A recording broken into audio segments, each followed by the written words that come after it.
What is up, ladies and gentlemen? This is part 3 of the Vampire Wars video series that I've been doing on the state of development, and today we're going to go over skills and damage and classes. I think we'll have enough time for all of those and everything. And look, my bite skill just increased to 50%. So, first, why don't we just talk about different types of damage in the game? I'll try to do this while I'm playing. Hopefully, it won't be too hideous. We'll just take a break here. So, when you're talking about the types of damage, there's damage from the sun. Right now, it's nighttime, but when the sun comes out, I'll take direct damage from it.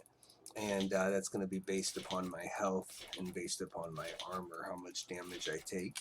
There's also going to be damage that's going to be based on NPCs attacking you and their level and your resistance and everything. If one of these guys wants to attack me, I'll gain resistance and take a little bit of damage. And there's also, of course, player damage that you can inflict on NPCs and other players. And the basic formula is every weapon attack or skill has a base damage.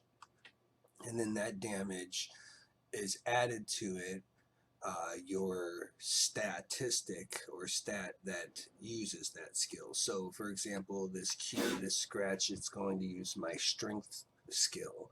So, the higher my strength skill, the higher it's going to add onto my base damage. And the multiplier is based on mastery. So, real quick, we'll just pull up the skills mastery from this one. You can see in this right here, my stake skill is at 26%. So 26% of my strength is added on to the stake's basic damage. And here at Scratch, 81% of my strength is added on to the base damage of the skill. See, my other skills are a little bit lower because I haven't quite used those as much, but the more you use the skill, the higher it goes, all the way up to 100%.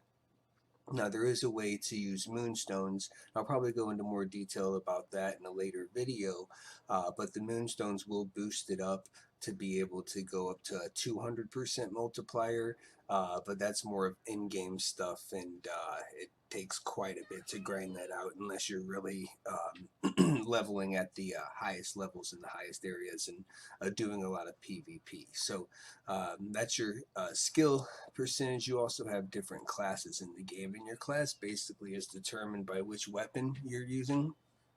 Each weapon has a different class, and each weapon has 5 different versions. So there's a wooden sword, and then you could upgrade that to a basic sword, and each sword is going to not only give you more damage to your base damage, but it's also going to increase your stats as well at a faster pace. So I have very low strength right now.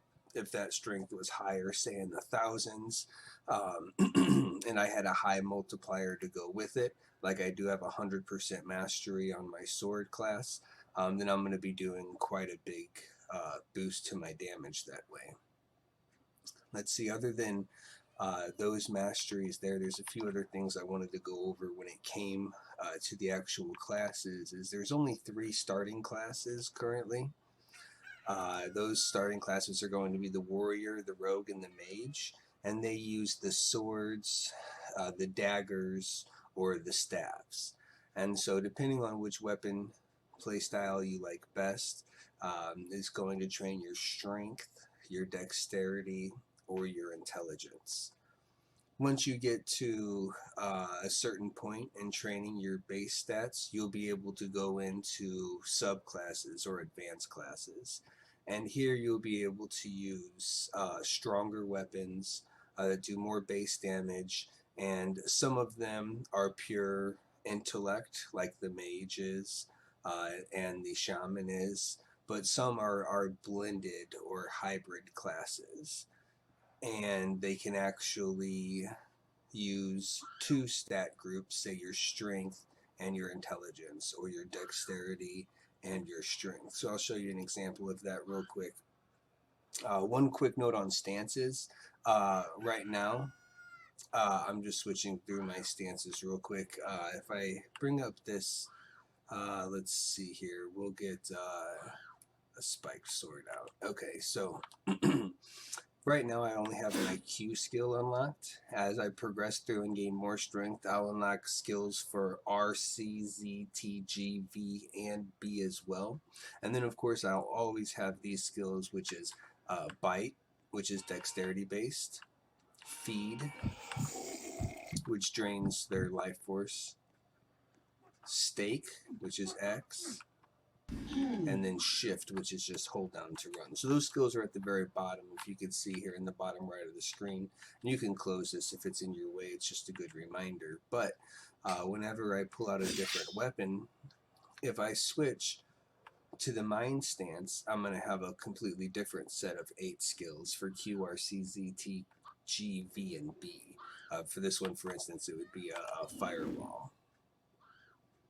And if I hold down the Alt key, I'm able to do a leap attack. These are the dexterity based. This is a very special weapon here because it actually uses all 3 stances, and so it also uses all 3 in its damage modifiers, both strength, intellect, as well as your sorry, I forgot for a second, dexterity.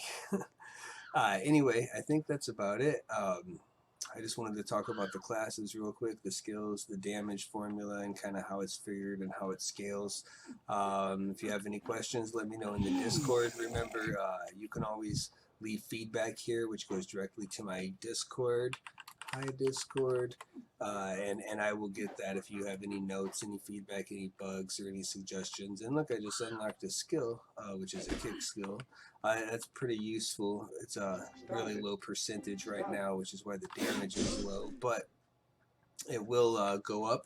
And the cool thing about the kick skill is that it ignores the target's defense. So maybe not be too good of a skill now, but definitely scale up much farther into the late game. Alright, thanks a lot. Stay tuned for more videos.